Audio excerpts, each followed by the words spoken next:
할렐루야, 반갑습니다. 하나님 말씀 함께 받겠습니다. 구약성경 창세기 5장 21절로 24절까지 말씀입니다. 성경을 들고 자리에서 일어서 주십시오. 4절이지만 그렇게 길지 않습니다. 그래서 같이 한 목소리로 함께 읽도록 하겠습니다. 21절입니다. 시작. 에녹은 65세에 무드셀라를 낳았고 무드셀라를 낳은 후 300년을 하나님과 동행하며 자녀들을 낳았으며 그는 365세를 살았더라. 에녹이 하나님과 동행하더니 하나님이 그를 데려가심으로 세상에 있지 아니하였더라. 아멘. 예배 오신 여러분을 주의 이름으로 환영합니다. 옆 사람에게 한번 인사하겠습니다. 샬롬, 복 받으세요. 인사해 주십시오. 앞뒤로도 인사하겠습니다. 샬롬, 잘 될 겁니다. 인사해 주십시오. 예배 자리에 부름받아온 저와 여러분들을 하나님께서 은혜와 평강을 부어주실 줄로 믿습니다. 동행이란 단어를 많이 들어보셨을 겁니다. 동행이란 누군가와 함께 길을 걸어가는 것을 말합니다. 둘이 함께 하지 않으면 동행이 되지 않지요. 동행이란 반드시 함께를 의미합니다. 누구와 동행하느냐에 따라 멋진 여행이 될 수도 있고 최악의 여행이 될 수도 있습니다. 인생도 일종의 여행이라고 할 수 있습니다.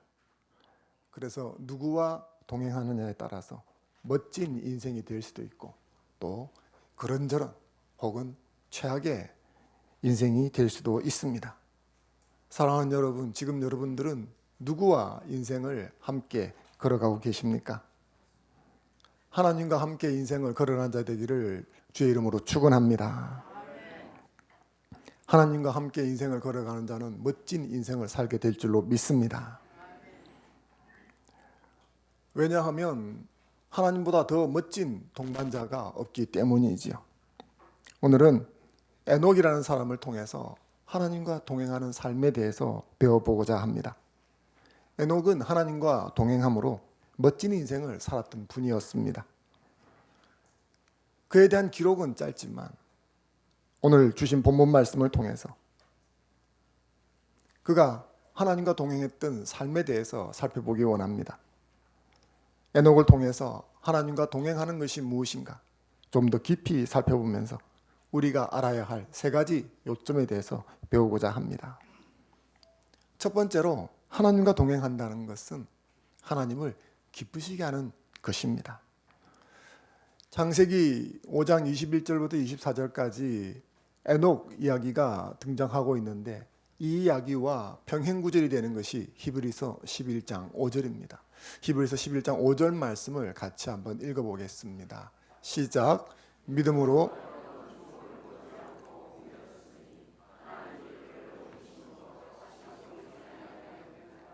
그는 옮겨지기 전에 아멘. 여기 보면 에녹은 죽음을 보지 않고 옮겨졌다 하는 이야기가 있고 그 전에 하나님을 기쁘시게 하는 자라 하는 증거를 받았다라고 말하고 있습니다. 죽음을 보지 않고 옮겨졌다는 것은 하늘로 승천해서 갔다 하는 그런 의미가 되어집니다. 하나님을 기쁘시게 하는 증거를 받았다라고 하는 것은 하나님을 기쁘시게 했다라는 뜻입니다. 에녹이 죽음을 보지 않고 하늘로 올라갔다라고 하는 것은 승천했다는 이야기인데 이건 말 그대로 기절초풍할 사건이죠. 사람이 태어나면 한 번은 죽게 되어 있는데 이 죽음을 건너뛴 사람이 에녹이라는 것입니다. 이건 정말 대단한 사건이죠. 이 에녹 승천에 결정적 영향을 끼친 것이 바로 하나님을 기쁘시겠다라는 것을 우리는 히브리서 11장 5절 말씀을 통해서 살펴볼 수가 있습니다. 이 에녹이 하나님을 기쁘시게 했는데 구체적으로 뭘 어떻게 했기에 하나님이 기뻐하셨을까 하는 것이죠. 그것은 그의 생애를 통해서 우리가 살펴볼 수가 있습니다. 본문 22절 말씀을 같이 한번 읽어보겠습니다. 시작. 무드셀라를 낳은 후 여기 보면 에녹이 했던 세 가지 일을 이야기하고 있습니다. 무드셀라를 낳았다. 하나님과 동행했다. 자녀들을 낳았다. 이렇게 세 가지 일을 이야기하고 있죠. 이 중에 하나님을 기쁘시게 한 일이 뭐겠습니까? 한눈에 딱 봐도 하나님과 동행했다. 이것이겠죠.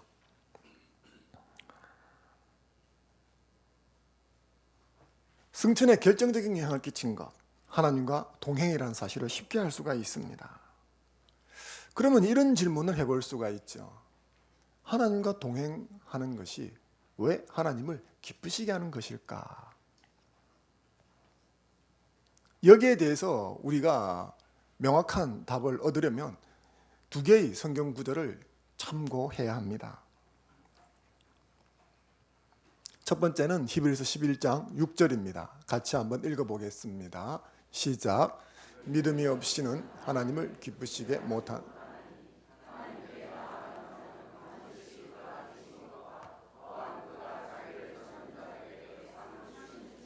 믿어야 할지니라. 아멘.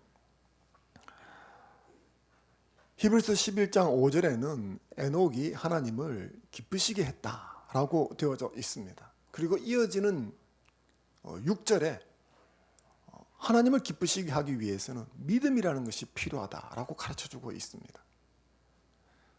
그러니까 하나님을 기쁘시게 하는 믿음이 에녹에게 있었다는 이야기죠. 이 믿음은 이 6절 말씀에 의하면 두 가지로 말합니다. 그 첫 번째는 하나님이 계신 것을 믿는 믿음입니다. 이것은 신이라는 존재가 이 세상에 있지라고 하는 막연한 믿음을 말하는 것이 아닙니다. 성경을 보면 귀신도 하나님의 존재를 알고 그래서 떤다 했습니다. 그런 것을 말하는 것이 아닙니다. 비신자들도 이 세상을 바라보면서 어떤 조물주가 있고 절대자가 있다라는 사실을 인지는 하지요. 여기서 하나님을 기쁘시게 하는 믿음이란 그런 믿음이 아닙니다. 이것은 그 절대자 하나님께서 오늘날 살아서 역사하는 분이시다 하는 것을 믿는 것을 의미합니다. 그것은 지금 여기에서 살아 내 삶에 개입하시고 일하시는 분이라는 뜻입니다. 이것을 제가 여러분들에게 누차 말씀드린 것으로 한다면 지금 여기서 일하시는 하나님의 주권적인 섭리를 믿는 것입니다. 하나님이 계신다는 것은 하나님의 주권적인 섭리를 믿는다는 것입니다. 저는 여러분들이 하나님의 주권적인 섭리를 믿는 자가 되기를 주의 이름으로 축원합니다. 그리고 이 믿음의 두 번째 요소를 이 6절은 말하기를 하나님께서 당신을 찾는 자에게 상 주시는 이심을 믿는 것이다 라고 말하고 있습니다. 여기서 상이란 보상을 이야기를 하는 것입니다. 하나님께서는 당신을 찾는 자에게 좋은 것으로 채워주시는 분이십니다. 이 땅에 살아가는 많은 사람이 뭔가를 추구하고 찾습니다. 돈을 추구하는 사람도 있고 명예를 추구하는 사람도 있고 세상에 성공을 추구하는 사람도 있고 이성의 사랑을 추구하는 사람도 있습니다. 그 가운데 하나님을 추구하는 사람이 있는데 하나님은 그런 사람을 눈여겨보시고 그들에게 좋은 것으로 채워주시는 선하신 분이라는 것입니다. 상 주시는 하나님, 선하신 하나님, 좋으신 하나님을 뜻하는 것입니다. 그래서 이 믿음이 하나님을 기쁘시게 한다고 할 적에 이 믿음의 실체가 뭐냐라고 말을 하고 정리를 한다면 그것은 선하신 하나님의 주권적인 섭리를 믿는 것이다 라고 말씀드릴 수가 있습니다. 이것이 왜 하나님을 기쁘시게 하는 것일까? 선하신 하나님의 주권적인 섭리를 믿는 게 왜 하나님의 마음을 흐뭇하게 하고 기쁘게 할까? 아모스 3장 3절 말씀을 보면 우리가 이해할 수 있습니다. 같이 한번 읽어보겠습니다. 시작.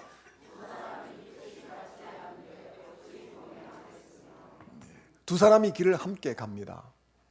그러면 동행이지요. 그런데 갈림길이 나왔습니다. 한 사람은 오른쪽으로 가고 싶고 한 사람은 왼쪽으로 가고 싶다. 그러면 어떻습니까? 여기서 동행이 깨어지죠. 찢어지게 되는 것입니다. 물론 둘 다 오른쪽으로 가고 싶거나 둘 다 왼쪽으로 가고 싶다고 합치가 되어지면 계속 동행이 되어지겠지만, 한 사람은 오른쪽으로 가고 싶고 한 사람은 왼쪽으로 가고 싶다고 할 때 이 동행을 유지하려면 어떻게 해야 되겠습니까? 누구 한 사람이 자신이 가고 싶은 길을 내려놓고 포기해야 동행이 계속 되어지는 거죠. 아모스 선지자는 동행하려면 두 사람이 뜻이 같아야 한다. 이건 필연적이다. 그 이야기를 하는 것입니다. 뒤집어서 말하면 갈림길 앞에서 동행을 유지하려면 누군가 자신의 뜻을 내려놓는 일이 필요하다라고 말해 주는 것입니다. 그런데 이때 누구의 뜻을 내려놓겠습니까?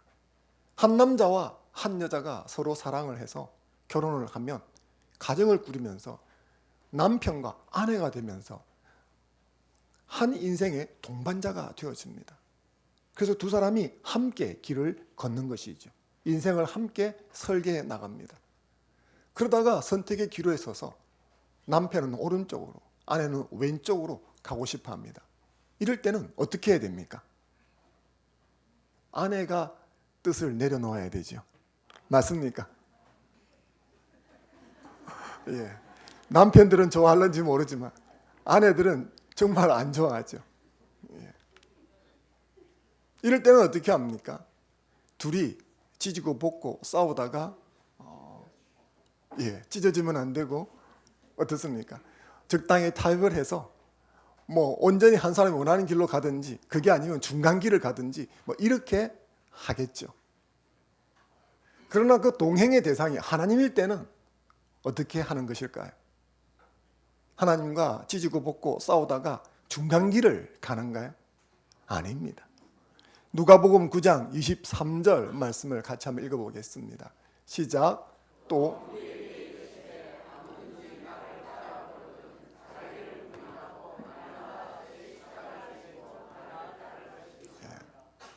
나와 동행하려면 어떻게 하라고요?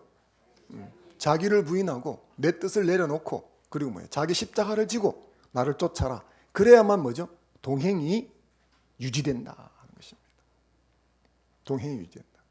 그러니까 이 갈림길에 섰을 때 하나님은 내 뜻에 맞추어서 편의를 봐주거나 타협해주는 법이 없습니다. 그러니 하나님과 동행하는 삶을 살려면 어떻게 되겠습니까? 내가 내 뜻을 내려놓아야 하는 거죠.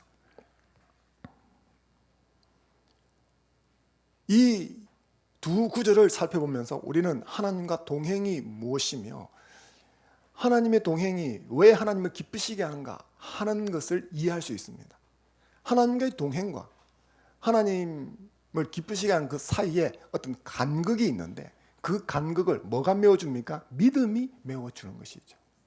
이 믿음은 어디서 발동합니까? 갈림길에서 발동하는 것입니다.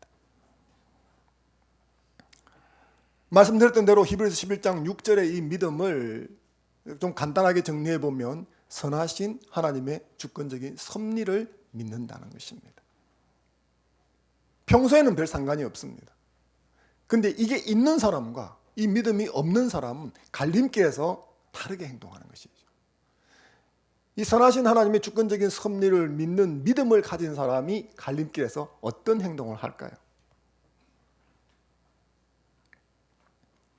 때로 그 갈림길 앞에서 하나님의 뜻을 다 이해할 수 없을 때가 있습니다. 하지만 이 믿음을 가진 사람은 하나님의 선하심을 믿기 때문에 따르겠습니다 주님, 이렇게 반응이 되어지는 것입니다. 때로 이쪽 길을 가면 상당히 어렵고 힘들겠다라고 여겨질 때가 있습니다. 하지만 이 선하신 하나님의 주권적인 섭리를 믿은 사람은 하나님의 주권적인 섭리를 믿으니까 하나님이 모든 것을 다스린다고 믿으니까 아멘 하나님 하면서 순종하는 반응을 하게 되는 것입니다. 이게 하나님을 기쁘시게 하는 것이죠. 여기 계신 분들은 많은 분들이 결혼을 하셔서 자녀를 양육하고 계신 중일 겁니다. 자녀를 양육하면 자녀가 참 사랑스럽죠. 하지만 항상 사랑스러운 것은 아닙니다. 그렇지 않습니까? 내 속에 간과 쓸개도 다 빼서 주고 싶을 정도로 사랑스러울 때도 있지만 어떻게 좀 험한 말을 하면 이딴 게 태어났나 이 생각이 들 정도로 막 화가 날 때도 있지 않습니까? 그런데 여러분들이 자녀가 정말 사랑스러울 때가 언제입니까? 네.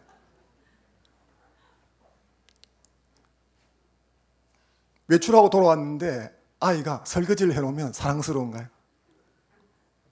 예, 그럴 수도 있죠. 학교에서 60점 받아왔는데 이번에 100점짜리 시험지를 받아왔습니다.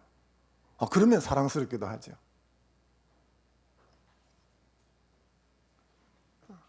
하지만 정말 사랑스러울 때가 언제일까요? 그건 아이가 부모를 온전히 믿어줄 때입니다.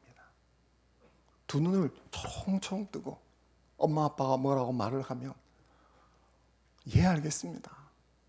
뭐라고 말하면 그 말이 절대 진리인 것처럼 믿고 막 행할 때 그때 아이가 정말 사랑스러워지는 거죠. 그런 경험을 해보셨습니까? 예.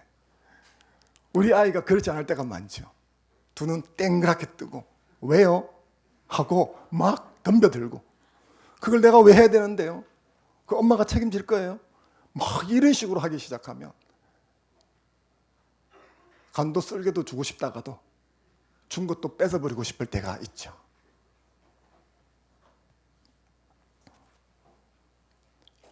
좀 무리한 걸 시켜도 이해하겠습니다, 어머니. 그렇게 할게요, 아빠. 넌 왜 해야 되는지, 내가 왜 그래야 되는데 이렇게 묻지 않냐. 뭐 나 잘 되라고 시키는 거니까 내가 그래 하면 되죠. 내가 뭘 잘 모르지만 난 못 되라고 시키겠어요. 그러니까 나는 무조건 엄마 아빠를 믿어요. 엄마 아빠 시키는 대로 내가 할 거예요. 그러면 어떻습니까? 이걸 내가 어떻게 책임지나 걱정도 되지만 너무너무 사랑스럽지 않겠습니까?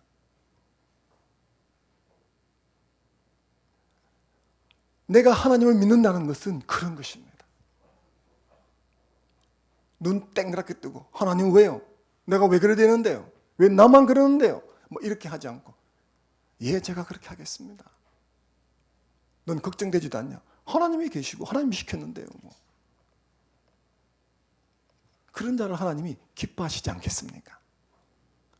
동행은 이런 믿음이 있어야 가능한 것입니다. 에녹은 이런 믿음을 소유한 사람이었습니다.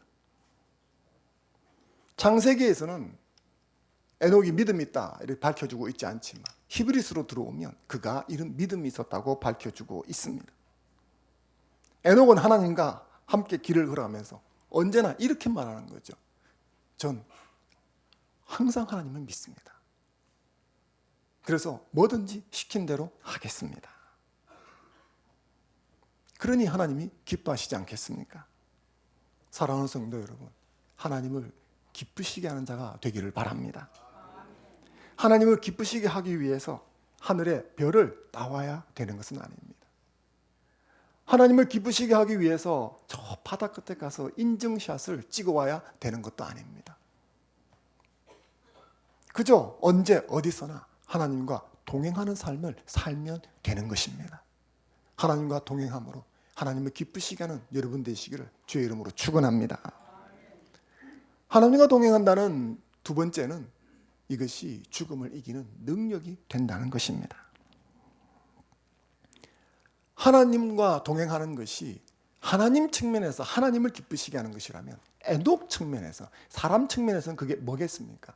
그건 능력이라는 것입니다. 24절 말씀 같이 한번 읽어보겠습니다. 24절입니다. 시작.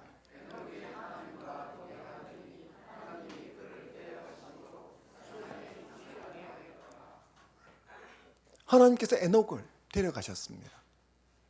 테이크아웃 커피점에서 커피를 테이크아웃 해가는 것처럼 그렇게 땅에서 하나님 세상으로 테이크아웃 해가셨습니다. 그것은 죽음을 보지 않고 극복했다는 것입니다. 부모에게서 태어난 인생은 아담의 죄 이래로 한 번 태어나면 죽어서 흙으로 돌아가게 되어 있습니다. 그 어떤 노력과 업적과 능력으로도 이걸 뛰어넘을 수가 없습니다. 그런데 하나님이 에녹을 테이크아웃 데려가시니까 이 죽음을 극복하는 것을 보여주고 있습니다. 이 장면이 창세기 5장 셋의 족보에 나오고 있는데 이것을 좀 더 명확하게 알기 위해서는 창세기 4장의 족보를 대조해 볼 필요가 있습니다. 창세기 4장에는 가인의 족보가 나오고 있습니다. 이 가인의 족보는 죄의 결과 하나님 없이 자기 힘을 의지하고 하나님 없이 문화를 만들고 문명을 만들어가는 타락한 인간의 족보입니다. 그래서 발달되어 가는 것 같지만 잔혹해지고 비정해 가며 그 끝은 죽음입니다. 이어서 나오는 창세기 5장은 셋의 족보입니다.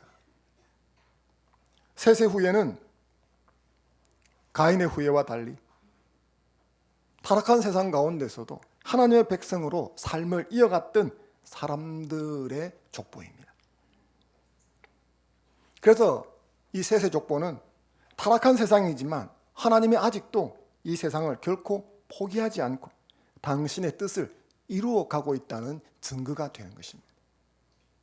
그래서 창세기 4장의 가인의 족보는 그 족보가 죽음의 죄의 결과 죽음이 와서 사망이고 절망을 보여준다면 창세기 5장의 이 족보는 그 죽음에서도 불구하고 하나님께서 소망과 위로를 불어넣어 준다라고 할 수 있습니다. 하지만 이 창세기 5장의 족보는 창세기 4장 죽음의 그림자로 온전히 벗어나지는 못했습니다. 그래서 이 셋의 후예로 나오는 이 족보는 얼핏 보면 사람이 아주 오래 살았다고 기록을 하고 있습니다. 그래서 오래 산 것이 특징인 것처럼 보이지만 사실은 그게 특징이 아니라 다 죽었다는 게 특징입니다. 오래 살았지만 다 죽었다는 거예요. 900살이 넘게 살았지만 죽었다는 거죠. 아직 죄의 그늘, 죄의 권능에서 빠져나오지 못하고 죽음의 그림자에 여전히 묻혀 있다는 것입니다. 그런데 여기서 갑자기 툭 튀어나온 것이 에녹의 승천입니다. 그 누구도 하나님의 백성도 이 사망의 그늘을 벗어나지 못했는데 에녹만이 이것을 벗어나 버렸다는 거죠.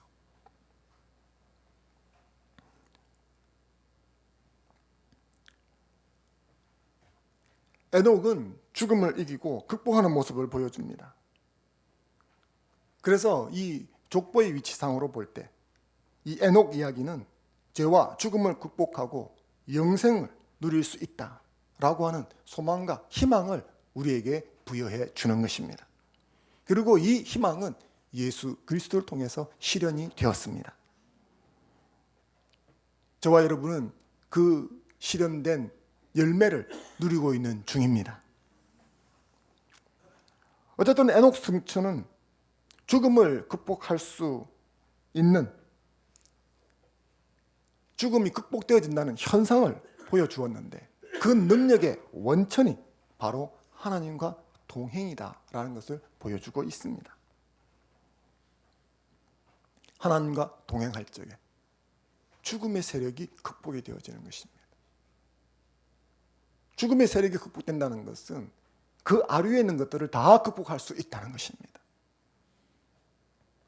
에녹만 특별해서 그런 것이 아닙니다. 누구든지 하나님과 동행하면 하나님의 능력을 덧입어서 이 세상을 힘있게 살게 될 줄로 믿습니다.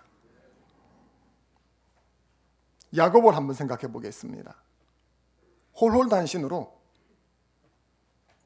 삼촌 라반을 찾아갑니다. 그 집에서 목동의 일을 시작합니다. 목동이라고 쓰고 종이라고 읽습니다. 하찮은 취급을 그 집에서 받았습니다. 교활한 삼촌 라반의 실수로 인해서 여러 번 뒤통수를 맞고 소가리를 합니다.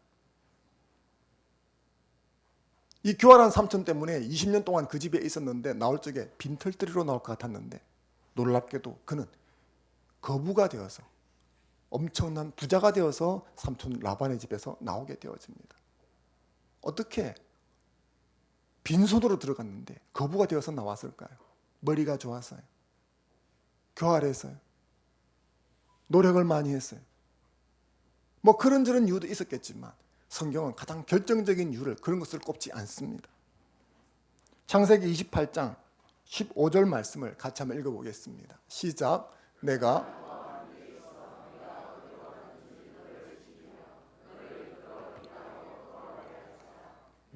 너에게 허락한 것을 다 이루기까지. 아멘. 야곱에게 주신 이런 말씀이 오늘 말씀을 듣는 여러분들에게 주시는 말씀이 되기를 바랍니다. 그가 빈손으로 혈혈단신으로 떠날 적에 하나님께서 이 말씀을 주셨습니다. 그가 삼촌 라반의 집에 떠나올 적에 이 말씀이 실현이 된 것입니다. 하나님이 그와 함께 하셨기 때문에, 야곱과 함께 하셨기 때문에 그가 거부가 되어서 금이환영할 수 있었던 것입니다. 야곱만 그런 것이 아닙니다. 여호수아도 그러합니다. 그의 직전 지도자는 위대한 사람 모세였었습니다. 모세와 비교하면 출신부터 학력에 이르기까지 모든 게 턱없이 모자랐던 사람이 여호수아입니다. 그런 그가 폐역한 이스라엘을 이끌고 가나안 정복 전쟁 수행이라는 엄청난 미션을 부여받았습니다. 위대한 사람 모세 정도가 되어야만 미션 클리어가 가능할 것 같은데 놀랍게도 학력이 보잘것없는, 제대로 배운 적이 없는, 그냥 건설 현장에서 벽돌공으로 평생을 살았던 이 여호수아가 이 막대한 미션을 완성하고 미션 클리어를 외치게 됩니다. 그래서 이스라엘 역사에 가장 위대하고 존경받는 인물로 등극하게 되어지죠. 그런데 그것이 그의 능력이나 재능에서 나온 것은 아니었습니다. 여호수아 1장 9절 말씀 같이 한번 읽어보겠습니다. 시작. 내가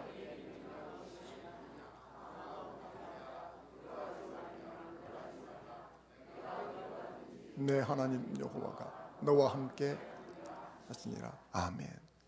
하나님께서 여호수아와 함께 해주셨기 때문에 그의 가는 그 걸음에 미션 수행에 동행해 주셨기 때문에 이와 같은 업적을 쌓게 된 줄로 믿습니다.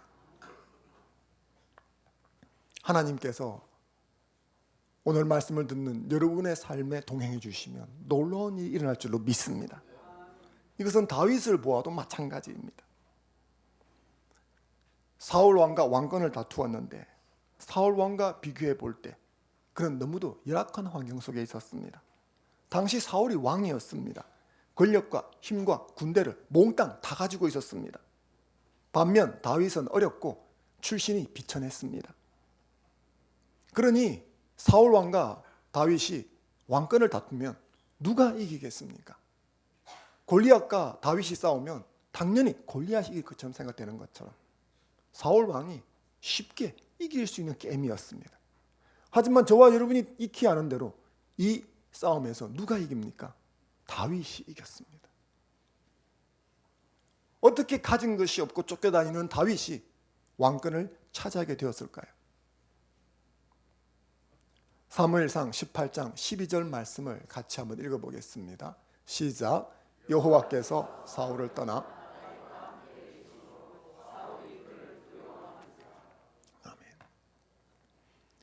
이때 사울은 왕이었습니다. 다윗은 가진 게 없는 사람이었죠. 그런데 놀랍게도 이 사울 왕이 미약한 다윗을 두려워하기 시작했습니다.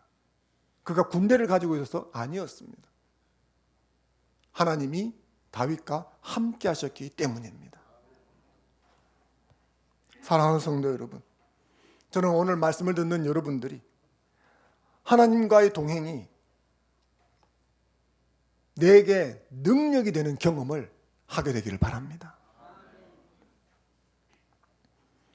구약에서는 에녹, 야곱, 요수아, 다윗 등등 특별한 소수의 사람들만이 하나님과 동행한 것처럼 보여집니다. 하지만 신약에서는 예수 그리스도의 공로로 말미암아 우리 모두는 하나님과 동행하는 특권을 부여받게 되었습니다. 정말 감사한 일이죠. 누구든지 주를 믿고 부르는 자는 하나님의 자녀가 되어집니다. 그것은 곧 그리스도와 연합된 삶, 하나님과 동행하는 삶을 살 수 있게 되었다는 것입니다. 사랑하는 성도 여러분, 여러분들에게 이런 특권이 주어졌습니다. 이 특권을 여러분의 삶에 누리며 살고 계십니까? 하나님과 동행하면 그 하나님의 능력이 여러분의 삶에 침투해 들어오는 것입니다. 나는 특별하지 않아도 나와 동행하는 하나님은 정말 특별한 분이십니다. 어떤 의미에서는 나도 특별하죠. 어떤 점이 특별하냐? 특별한 것을 평범하게 만들기 때문에 특별합니다. 제 아무리 좋은 것도 좀 지나면 실증난다고 생각하는 게 특별한 점이죠. 하나님의 특별함은 뭡니까? 평범한 것을 특별하게 만들어 주십니다. 제 아무리 그냥 굴러다니고 흔해 보여도 그걸 특별하게 만들어 주는 능력이 하나님께 있습니다. 평범한 나도 특별하게 만드시는 분이 하나님이십니다. 사랑하는 성도 여러분, 하나님께서 나와 동행해 주시면, 내가 하나님과 동행하는 삶을 살면 죄를 이길 수 있습니다. 나를 이길 수 있습니다. 세상을 이길 수 있습니다. 죽음을 이길 수 있습니다. 그 능력이 내 삶에 들어오면 내 삶을 특별하고 놀랍게 바꿀 수 있습니다. 하나님과 동행하는 것이 내게 능력이 되는 것을 경험하는 여러분 되시기를 주의 이름으로 축원합니다. 하나님과 동행한다 하는 것을 마지막으로 살펴보려고 합니다. 그것은 하나님과의 동행은 일상을 무대로 하는 것이다 라는 것입니다. 대개 교회를 조금 출입하면 하나님과 동행하는 삶에 대해서 이런저런 경로로 듣습니다. 하나님과 동행하는 삶의 동의어는 하나님과 연합, 하나님의 임재, 이런 단어가 거의 동의어입니다. 그래서 들어보셨을 것입니다.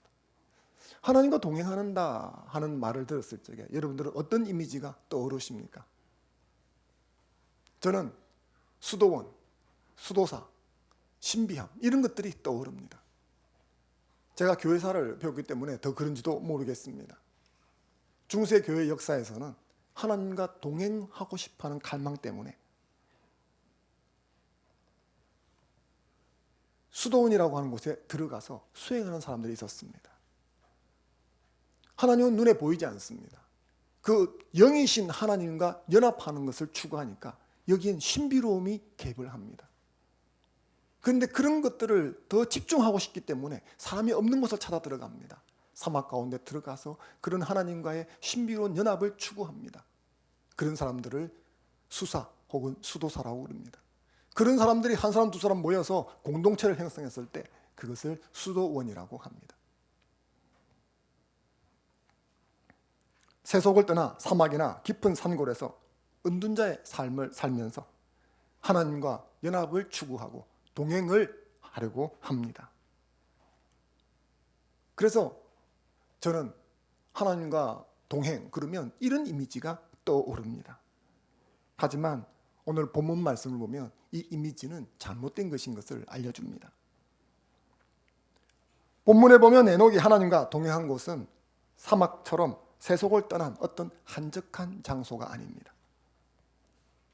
하나님과 동행했다 하는 이 에녹이 했던 일은 결혼을 하고 아이를 낳고 기르는 일이었습니다. 300년 동안 아이를 낳았으니까 얼마나 많이 낳았겠습니까?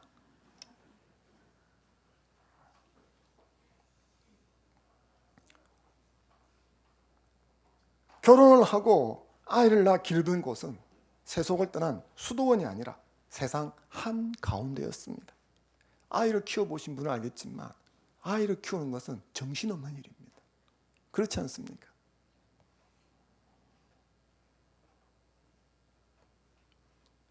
에녹은 자신이 살아가던 삶의 자리에서 하나님과 동행했던 분이었습니다.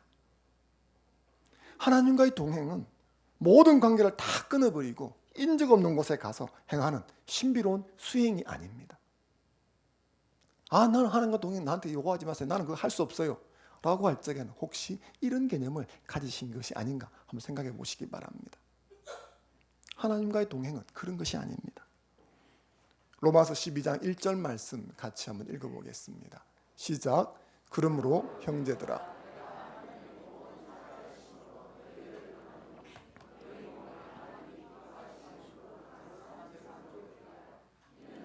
드릴 영적 예배니라. 아멘. 사도 바울은 영적 예배를 드리라고 권하고 있습니다. 이걸 오늘 제가 여러분들에게 설교하는 용어로 말씀을 드리자면 하나님과 동행하는 삶을 살라는 것입니다. 이 영적 예배를 드리기 위해서는 제물이 필요합니다. 이게 제사였기 때문에 그렇죠. 그런데 그 제물은 소나 양 같은 짐승이 아닙니다. 12절 1절 말씀에 의하면 이 제물은 너의 몸입니다. 인신공양을 하라는 말이 아닙니다. 여기서 이 몸은 상징적인 것이죠. 바디를 말하는 것이 아니라 라이프를 말하는 것입니다. 삶을 이야기하는 것이죠. 너의 삶을 하나님께 제물로 바쳐라. 이 영적 예배가 하나님과 동행하는 것이라고 한다면 이 삶을 바친다는 것은 무엇이겠습니까? 내 살아가는 일상 속에서 이 예배를 드려야 한다는 의미가 되는 것이죠. 사랑하는 성도 여러분, 내 삶의 자리에서 내가 살아가는 모든 영역에서 하나님과 동행하라는 명령인 것입니다.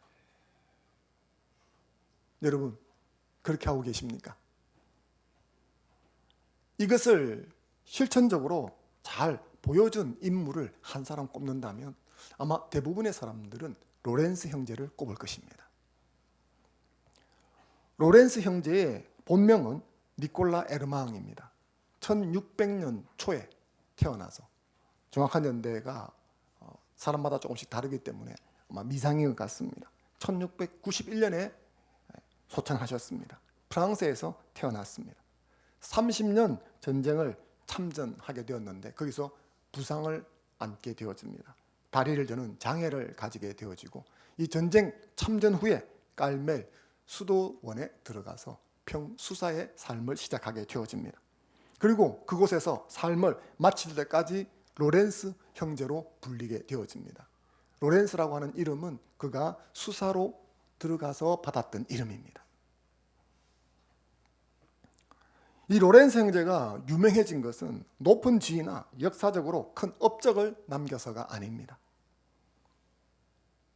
수도원에서도 특별한 자리가 아니라 보잘것없는 자리에서 이름 없이 살다가 간 지극히 평범한 수도사였습니다. 처음 시작할 적에 평수도사였는데 돌아가실 때까지 평수도사였습니다. 로렌스 형제가 유명해지고 교회 역사에 커다란 영향을 끼친 이유는 그의 삶 때문이었습니다. 로렌스 형제의 삶은 하나님의 임재 연습이라고 하는 책에 잘 드러나 있습니다. 이 하나님의 임재 연습이라고 하는 책은 로렌스 형제가 기록하고 저술한 책은 아닙니다.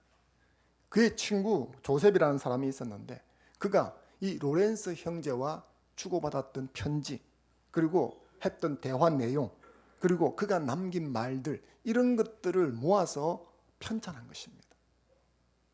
그것이 하나님 임재 연습이라는 책으로 나왔는데 이게 기독교의 고전 중에 하나고 기독교 역사에서 아주 커다란 영향을 끼친 책 중에 하나입니다.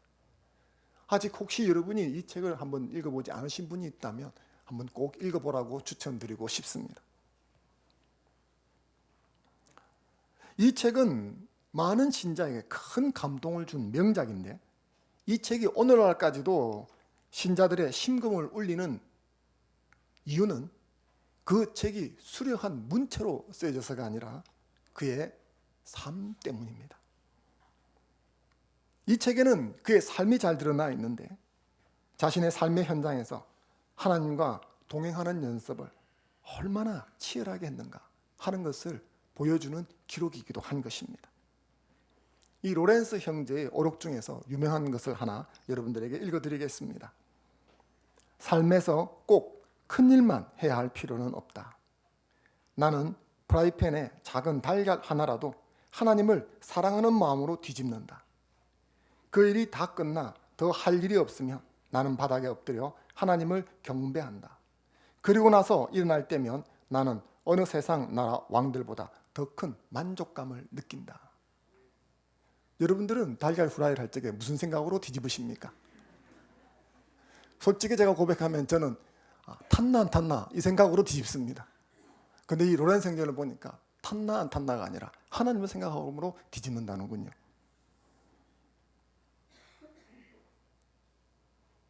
혹 여러분 가운데 이런 생각하실 분이 있을지 모르겠습니다. 로렌스 형제는 수도사니까, 말하자면 오늘날의 목회자 같은 분이니까 그런 게 가능한 게 아닐까. 결코 그렇지 않습니다. 로렌스 형제가 수도원에서 담당했던 일은 부엌에서 요리하는 일이었습니다. 그걸 몇십 년 하고 진급이 되어서 했던 일은 구두를, 신발을 수선하는 일이었습니다. 말하자면 계속 허드렛 일을 하셨던 분이셨습니다. 로렌스 형제는 주방의 허드렛 일이나 신발을 수선한 일을 하면서 순간순간 호흡하듯이 하나님의 깊은 임재 속에 있으려고 했었습니다. 그게 쉽게 되는 일은 아니었습니다. 주방은 정말 분주한 곳입니다. 주방 안에서만 또 있는 게 아니죠. 주방에 필요한 물품을 구입하기 위해서 로렌스 형제는 시장을 자주 방문했다고 합니다. 그리고 그 시장을 가려고 할 때마다 하나님, 제가 이 시장에 가서 주방 물품들을 살 적에 싼 값에 좋은 것을 사서 다른 수사들에게 양질의 음식을 제공할 수 있도록 도와주십시오. 그렇게 하고 출발을 했다는 거예요. 근데 여러분들이 시장을 가보시면 알겠지만 대개의 주부들이 시장 가면 어떻습니까? 정신을 빼앗기지 않습니까? 무를 사러 왔는데 떡볶이를 먹고 있죠. 정신을 산란하게 만듭니다. 로렌스 형제도 마찬가지입니다. 한 푼이라도 아끼려고 발품을 팔고 흥정을 하다 보니까 그만 하나님을 놓치는 거죠. 깜빡 하나님을 잊어버리곤 했다는 것입니다. 제가 말씀드리고자 하는 것은 로렌스 형제가 이렇게 분주한 삶의 현장, 일상의 삶을 살았다는 것을 말씀드리려고 하는 것입니다. 그런데 그런 분주한 삶의 현장에서 하나님을 놓치지 않고 하나님과 동행하면서 시장도 보고 하나님과 동행하면서 설거지도 하고 하나님과 동행하면서 요리도 하고 하나님과 동행하면서 신발도 수선하는 그런 일을 하려고 몸부림쳤었다는 거죠.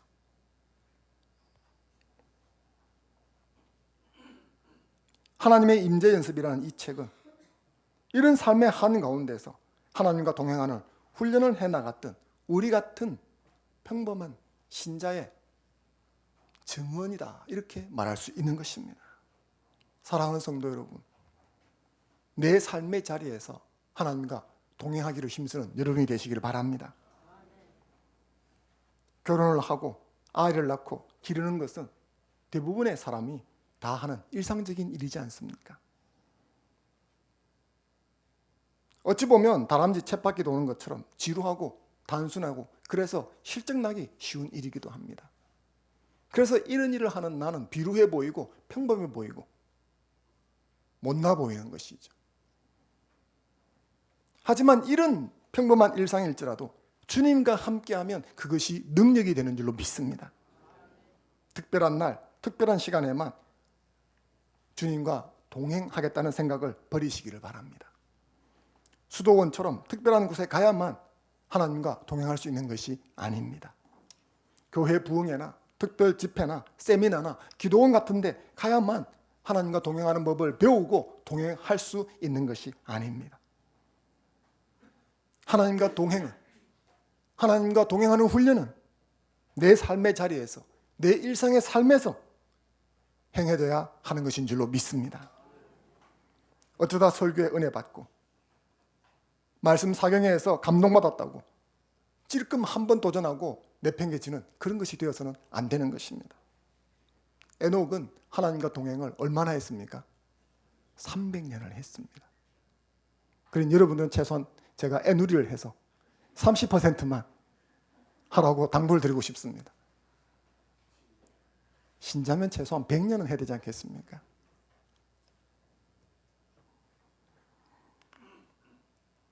에녹처럼 지속적으로 자신의 삶의 자리에서 하나님과 동행하는 삶을 살아가는 여러분이 되시기를 바랍니다. 그렇게 될 적에 하나님께서 은혜를 주시고 여러분의 삶에 하나님의 능력이 흘러 들어오게 될 줄로 믿습니다. 한 인터넷 포털에서 네티즌에게 물었습니다. 당신은 아침에 일어나면 가장 먼저 무엇을 하십니까? 답변자의 55%가 이렇게 답했습니다. 물을 마십니다. 답변자의 38%가 이렇게 말했습니다. 화장실에 갑니다. 다른 소수 의견도 있었습니다. TV를 켠다. 제가 이걸 보니까 이 자료는 조금 오래됐다고 느껴집니다. 요즘 같으면 아마 폰을 본다. 이렇게 되지 않겠습니까? 이런 것도 있습니다. 아예 아침에 안 일어난다. 하지만 93% 정도 되는 사람들이 물을 마시거나 화장실에 간다고 답변을 했습니다. 사랑하는 여러분, 여러분들은 아침에 일어나면 제일 먼저 무엇을 하십니까? 저는 신자된 우리가 꼭 기억해야 될 게 있다고 생각합니다. 우리가 아침에 일어날 때는 함께 일어나는 존재가 있다는 사실을 말입니다. 나는 아직 결혼도 안 했고 내 방에서 나 혼자 자는데 누가 나와 함께 일어날까? 예, 마귀가 함께 일어납니다. 내가 아무리 일찍 일어나도 마귀는 그 시간에 나와 함께 일어납니다. 좀 더 정확히 말씀드리면 이 사탄 마귀 이것들은 자지도 않습니다. 내 방에 누워서 자는 나를 보고 있는지도 모르죠. 왜 이렇게 부지런을 떨까요? 그것은 하나님께서 오늘 나에게 주시는 축복을 받지 못하도록 방해하려 함입니다. 우리가 하나님과 동행하는 삶을 살면 하나님의 능력이 내 삶에 밀려 들어오고 하나님의 은혜가 내 삶을 지배하게 되어 있습니다. 그 꼴을 보기 싫은 게 사탄 마귀죠.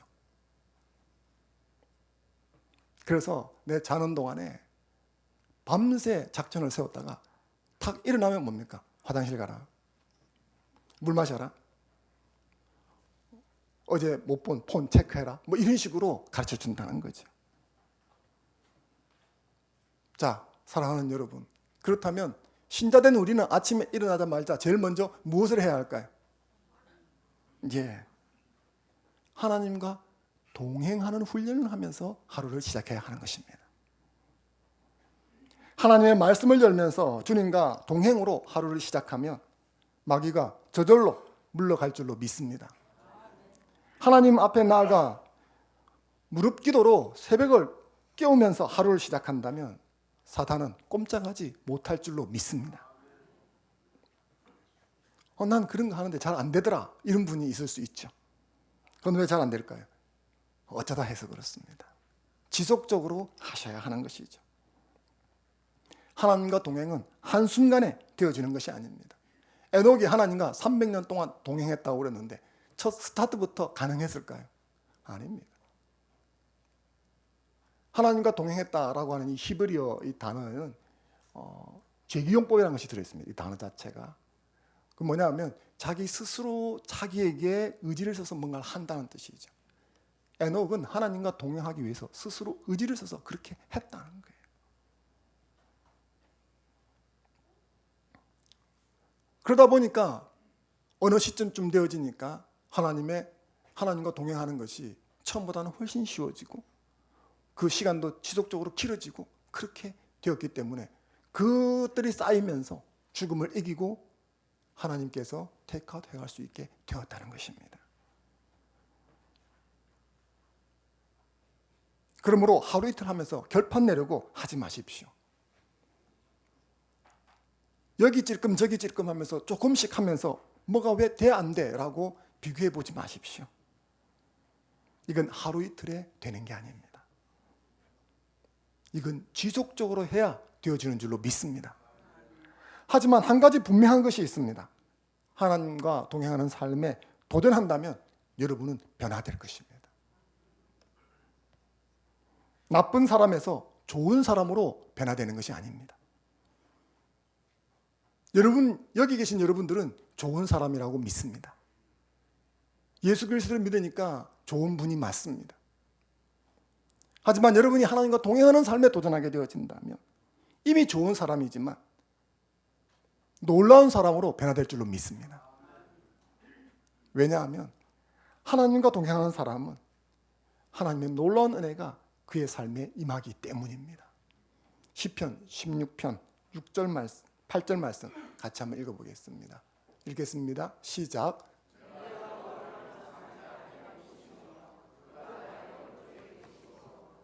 늘리지 아니하리로다. 아멘. 하나님을 항상 내 앞에 모신다. 코람되의 정신으로 산다.